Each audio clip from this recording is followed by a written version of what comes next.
Telefónico con Rubén Lasaño. Él es titular del medio OPI Santa Cruz y es un placer enorme recibirte. Rubén, ¿cómo te va? Silvio Sacomani. ¿Qué tal, Silvio? ¿Cómo te va? Buenas tardes. Bien, muy bien, buenas tardes.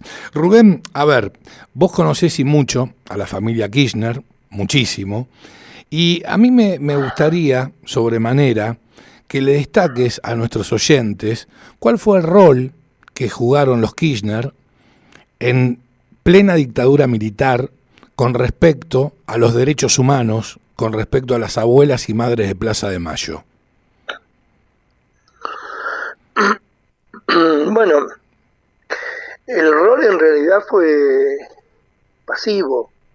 Si uno rastrea eh, de aquella época la gente que hizo amparos, de hecho acá tenés a Dino Safrani, ha habido un par de abogados que han realizado amparos de aquella época, no figura en ningún momento un amparo firmado por Cristina o por Néstor. Eso como primera medida. Después, cuando ellos ya estaban en el gobierno, Néstor Kirchner era gobernador, ahora que se hace tanta fiesta con esto de la ideologización de los derechos humanos y de que todo parece que son derechos humanos siempre que sean ellos, a raíz de eso nos ocupamos nosotros hace ya varios años de buscar en la hemeroteca del Centro Cultural qué habían hecho los Kirchner esos días, es decir, el día previo, durante el 24 y el día posterior, de manera que no hubiera dudas de que se hubiera filtrado algún mensaje que uno no lo hubiera visto. Y esto nos llevó, bueno, a ser como medio de consulta, usar solamente a La Opinión Austral, porque era el único diario que había en ese momento, y no hay nada en los sucesivos años que ocuparon el poder, entre el 91 y el 2002, no encontrás una sola mención al tema de los derechos humanos y mucho menos un repudio al 24 de marzo. De hecho, todos los diarios sucesivamente a lo largo de esos años reflejan la fiesta de Gobernador Gregores, que ayer cumplió años, y era ahí donde iba Néstor Kirchner, Alicia solía acompañarlo, sino su esposa, y allí, por el contrario, más allá de ser una fiesta que tenía mucha reminiscencia militar, porque a partir del 82, con el tema de la guerra, quedó muy afincado los lazos de la población con las Fuerzas Armadas, y Néstor se abrazaba con el teniente coronel Guerrero, y bueno, confraternizaban en todas y cada una de esos encuentros que había, con lo cual la historia misma contradice el relato.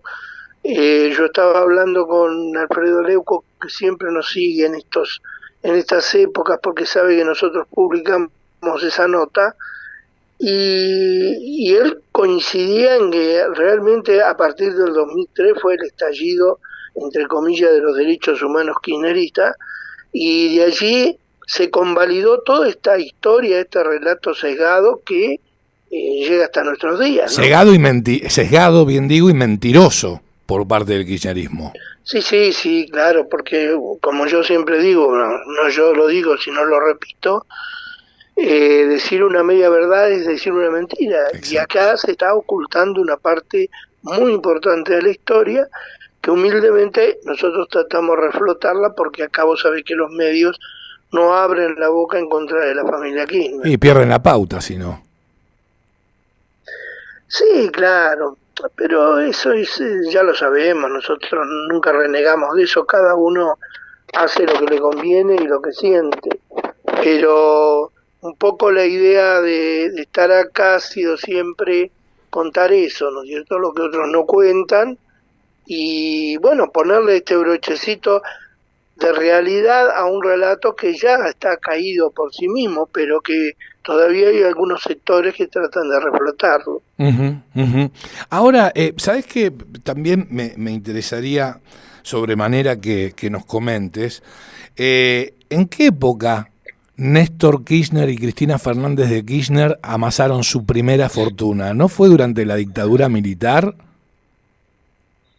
Sí, fue ahí ellos se desempeñaban como abogados de cobro de una empresa financiera, y ellos ahí hicieron una moneda, pero después cuando Kirchner ya asciende al poder municipal y después al poder provincial, hicieron mucha diferencia y muchos de esos negocios, negociados o como sea, vinieron de la mano de generales y de coroneles. Dios De mío. hecho, yo recuerdo cuando el general Bendini estaba acá, que fue en las postrimerías, cuando asumía Néstor Kirchner, el general Bendini estaba en combinación con Alicia Kirchner haciendo negocios a través de mi desarrollo social. Fueron denunciados, llegó la justicia, pero no pasó nada. Y nosotros contamos paso a paso cómo fue la elección del general Bandini por parte de Néstor, que una noche lo llama a Bandini y le dice vas a ser el jefe del ejército.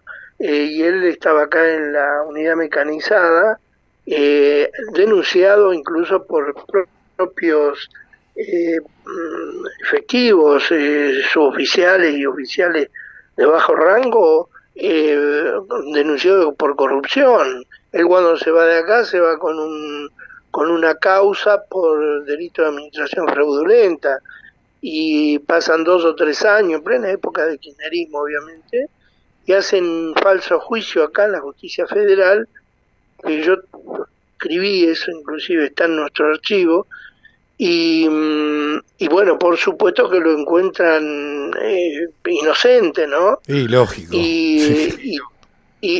Pero el paroxismo, lo máximo de todo esto es que después que se explayan y que dicen, bueno, es inocente, qué sé yo, uno de los jueces, que creo que fue Chávez, no estoy seguro, porque ya pasó mucho tiempo, se para y le pide perdón. Le pide perdón a Bendini por haberle hecho ese juicio. No lo Es una puedo creer, Dios vergüenza, la mío. verdad. Esta gente no Una tiene dignidad, aberración. pero más allá de eso, son demasiado corruptos. Claro, sí. Ahora, hablando de corrupción, ¿me podés explicar cómo es que, a ver, las abuelas y madres de Plaza de Mayo tuvieron, ya que son el estandarte de la memoria, verdad y justicia, tan poca memoria en relación a que Néstor Kirchner les vivió dando la espalda cuando fue intendente, gobernador, no apoyó ninguna marcha, todo lo contrario, ni siquiera les permitía, tengo entendido, alquilar un local, ¿sí? A las abuelas y madres de Plaza de Mayo. Digo, ¿qué aconteció con la memoria de abuelas y madres de Plaza de Mayo en relación a su unión, ¿sí?, con Néstor Kirchner? ¿Cómo se explica eso? Porque se monetizaron. Cuando estuvo en el año 97, 98, estuvo acá Eble de Bonafini, me lo contaron, bueno, me lo contó de hecho Miguel del Pla y me lo contó la compañera de él, de izquierda, que fueron a pedirle a Néstor Kirchner un salón para hacer el acto y él se lo negó. Uh-huh. Y bueno, como en ese momento Eble Bonafini no tenía plata, no tenían fondos, no fue con la época de oro que vino después del 2003, no tenía dónde ir a dormir y Miguel del Pla la tuvo que llevar a su casa para hospedarla. Ese era el nivel de compromiso que tenía Néstor con los derechos humanos. Por eso te digo que es toda una farsa, una gran farsa, y en el 2003 lo que hizo Néstor, que era muy rápido, fue y dijo, bueno, en los pañuelos blancos, esa tiene que ser una de nuestras banderas. Entonces, ¿qué hizo? Llamó a Eve, llamó un par de estos tipos de la izquierda y negoció y puso plata y después vinieron la Universidad de las Madres y vino sueños compartidos y cientos de millones de pesos, miles de millones de pesos que se fumaron ahí bajo la supuesta causa de los derechos humanos, pero en realidad no eran ni derechos ni humanos, eran negocios que filtraba Néstor y Cristina a través de la parodia esta de los derechos humanos. Dios mío, qué terrible.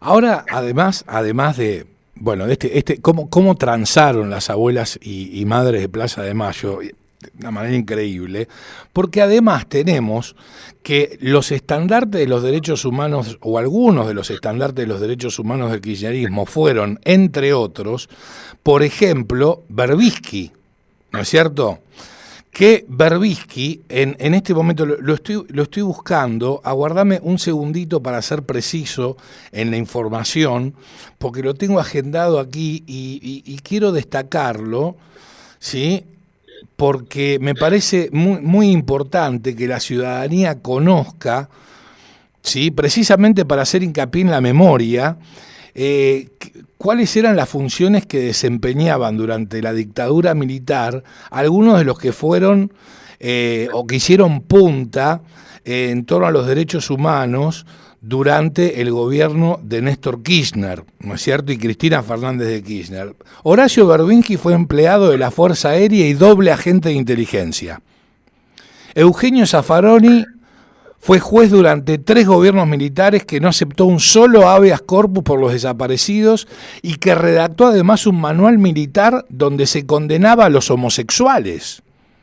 Y luego lo tenemos en la designación de Milani, que como jefe de Estado Mayor, que conocemos las atrocidades y Bendini, que hizo. Que estuvo Bendini en la masacre, que estuvo involucrado, donde también tiene una causa, y obviamente se encargaron desde el kirchnerismo de borrarla en Margarita Berén. Es la contradicción permanente, pero bueno, es la mentira. El problema es que son tan enfáticos en mentir que hay una parte de la gente que le sigue creyendo.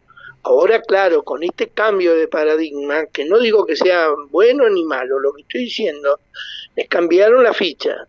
Llegó que es absolutamente contrario a esa ideología, entonces aparecen estos lunares que nos sorprenden, pero bueno, nos sorprende a alguna gente, a nosotros no nos sorprende. No, para nada. No te olvides que hoy justamente que se cumple el aniversario, el día de los trabajadores de prensa, vos fijate que el kirchnerismo logró asociar esta fecha con Rodolfo Walsh. Exactamente. Y no tiene nada que ver. El tipo, en realidad, fue un terrorista más que estaba armado coloquialmente a través de la prosa de Berbisky. Berbisky armó su figura y lo impuso como un gran mártir. Y el tipo fue un delincuente subversivo más que trató, porque hay una cosa que los jóvenes deben entender. No es que un grupo de jóvenes iluminados y maravillosos que luchaban contra una dictadura atroz que a la que pensaban desalojar. No, ellos querían ocupar ese lugar. Lógico. Querían el poder. Exactamente. Obviamente, sin defender a los ricos, digo. No se entendió así. No se entendió así para nada. Pero todo esto comienza en el año 74, cuando Isabel Martínez de Perón era presidente. Pero esto empieza con María Estela, claro. Lo que pasa es que ellos recortan la historia y la ponen del 76 en adelante. Pero los que vivimos en el 74 y que teníamos ya unos cuantos años, nos damos cuenta, indudablemente, de que fue cortada la historia ex profeso para poder montar un relato épico que en realidad no se condice con lo que realmente pasó. Porque quienes empezaron a matar civiles fueron los montoneros. Y el ERP. Cuando los echa Perón de la plaza era porque se le iban de las manos. Sí. Entonces, digamos, todo tiene que ver con todo, y lo que pasa es que 16 años de kirchnerismo es mucho tiempo y muchas ideas se fijan y lo que no es verdad cae como verdad por repetición, ¿se entiende? Adoctrinamiento. Entonces, los tipos han hecho obviamente, adoctrinamiento. Y vos fijate que aquellos jóvenes, entre comillas, que querían el poder en aquella época, lo obtuvieron 30 años después. Y así no fue. Claro. Así no fue.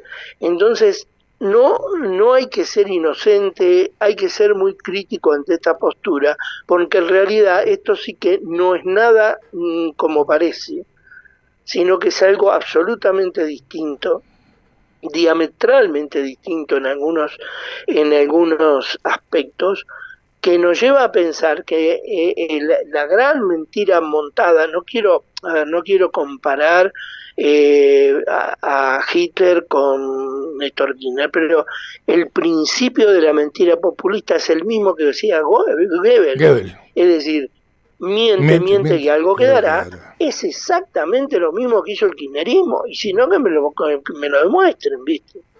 No, es imposible que lo demuestren.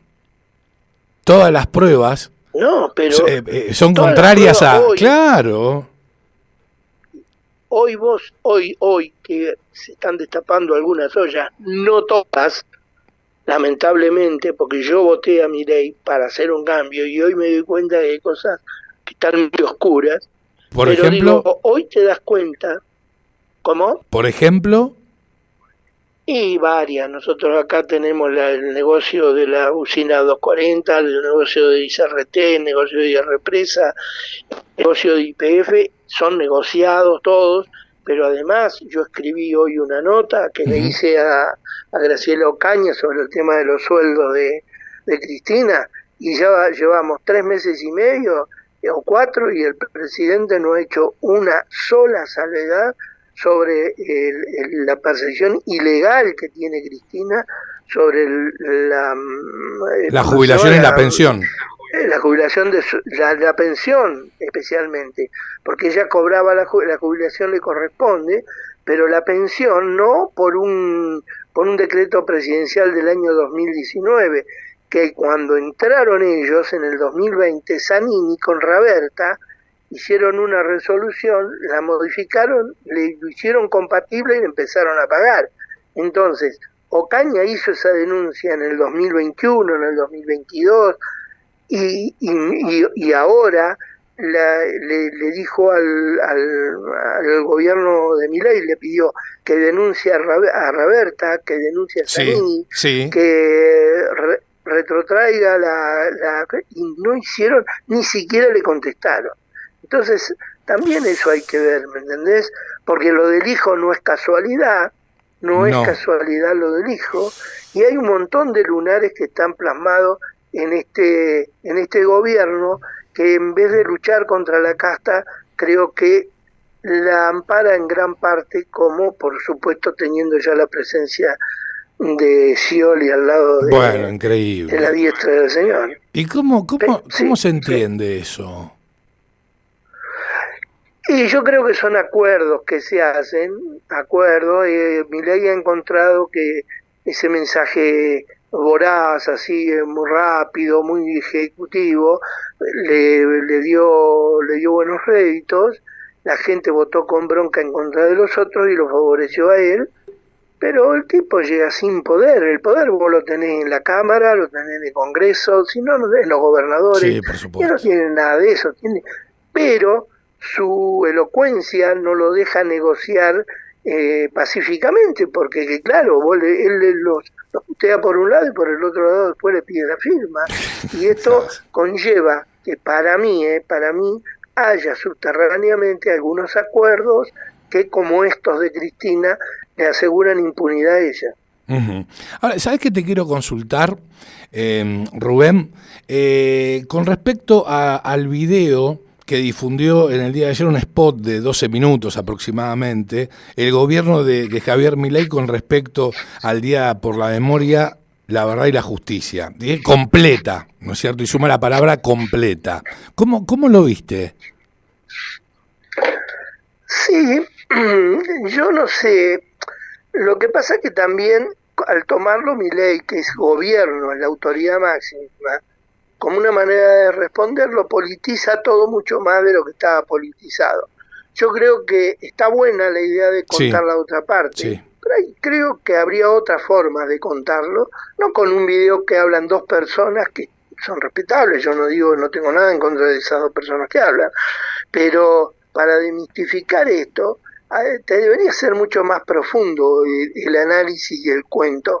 Yo entiendo que un video es una cuestión de impacto y todo, pero debería haberse tomado un trabajo más elaborado del gobierno si quería hacer realmente una reivindicación de esa parte de la historia que no se contó, y que algunos creen que porque uno la quiere contar está a favor de los golpistas. Es una cosa de loco.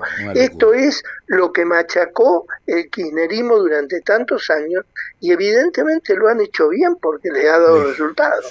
Sí. La teoría del blanco y negro. No es cierto que no existen los grises. Y hay una palabra que lo define que no la puedo recordar. ¿Podés creer? ¿A qué? Claro, hay una palabra que implica digamos, que sustenta lo que es el blanco y el negro. ¿La teoría de los dos demonios? No, es una palabra. No, la teoría. Te quería consultar también con respecto a la teoría de los dos demonios. ¿Qué pensás al respecto? Sí. ¿Estás alineado? Bueno, la teoría la teoría de los dos demonios es una forma también de contar la historia sin objetividad, porque yo creo que en todo existe el yin y el yang, ¿sí? Sí. No hay, que es más o menos esto simplificado a un ejemplo burdo, pero yo creo que por eso, y ahí volvemos, cuando los militares toman el poder, asaltan el poder, porque en realidad fue así, fue a pedido de la propia clase política. Exactamente. No te olvides que muchos fueron a tocar. Pero claro, un golpe cívico-militar fue. Cuando ellos llegan al poder, respondiendo a una naturaleza humana lógica, se quieren quedar en el poder. Vos fíjate que cuando Macera se corta solo, es porque Macera soñaba con ser Perón. ¿Se entiende? Sí. Macera quería ser político. Le molestaban ya las jinetas a Macera. Macera se veía apoyado por una clase política que lo impulsaba, y Macera quería aparecer como un potable. ¿Qué pasó? En el medio de eso viene la gran enfrentamiento entre la Junta Militar, y aparece el borracho de Galtieri que convoca una guerra. Sí. Eso ya directamente los corrió del foco, porque digamos, si el gobierno militar hubiese acertado la guerra, o hubiese acertado con esta idea de democratizar, entre comillas, la política encabezada por Macera, y hoy la historia hubiera sido otra cosa. Y después, cuando llegan los de Herbert, Piano, Montonero, que venían apoyados por Cuba y por toda esta lacra de rusos y todo esto lo que hace en realidad es enfrentarlo bajo el argumento de liberar al país, pero en realidad el verdadero argumento es: sacamos a ellos para quedarnos nosotros. Claro. Entonces, exacto. Claro, entre medio de eso hay cientos y miles de muertos de los que realmente la historia no se ocupó, ni se preocupó. Si no se ocupó de situar a cada uno en un lugar, ya sea como ángel o demonio, para tratar de explicar una historia que se explica por sí misma, más aún los que hemos vivido aquella época. Ahora vamos y cerramos con esta, que es la última, y te agradezco mucho que nos estés acompañando, siempre es un gusto. Te quiero consultar a raíz de las declaraciones de Estela de Carlotto, y cuál es tu evaluación al respecto. Textualmente dijo: yo digo que por ahí hagamos algo para que cambie Milei, el gobierno de Milei, o se vaya rápido, una de dos, que fue obviamente pasible de una intervención judicial, más precisamente un fiscal tomó cartas en el asunto, y lo tengo por aquí, bueno, con respecto a estas declaraciones de Estela de Carlotto, ¿no es cierto? ¿Cuál es tu mirada al respecto? Yo creo que a ver, responden a una misma base ideológica que no concibe el país si no es gobernado por ellos. Esto es así. El kirchnerismo es absolutista en esto, Sí. o somos nosotros o no es nadie. Ahora, lo de Carlotto, ella junto con Bonafini especialmente han sido las cultoras de esta suerte de rechazo que se generó en el país con respecto a los pañuelos blancos, porque ellas politizaron todo y mercantilizaron el tema de los derechos humanos. Entonces ella ahora se siente excluida, ella no tiene protagonismo, ni tampoco tienen plata, porque le cerraron las universidades, le cerraron los subsidios, le cerraron todo. Entonces, cuando ella dice que se vaya, lo está diciendo de corazón. Sí. Ellos sienten que este es un intruso y que debe irse y que ese lugar lo tienen que ocupar los compañeros de ella. Entonces, viste, es extraño que todavía le sigan dando micrófono y que nadie se lo diga en la cara, ¿viste? Porque una cosa es respetar la memoria y otra cosa es respetar a esta gente que son realmente golpistas y que nos han llevado a lo que estamos hoy, ¿no? Sí. Bueno, este fiscal de Mar del Plata, te decía, la denunció Estela de Carlotto por presunta amenaza de rebelión y alzamiento en armas contra la Constitución. Por lo menos un fiscal de Mar del Plata tomó cartas en el asunto, porque antes esto no hubiese acontecido durante el gobierno kirchnerista. No, por eso es bueno, es muy bueno. Es muy positivo. Porque es la única manera de callarla a esta gente. Sin lugar a dudas. Rubén, un placer enorme, enorme. Te envío un fuerte abrazo. Muchísimas gracias. Dale, gracias a vos, un abrazo. Abrazo grande. Pasaba Rubén Lasaño.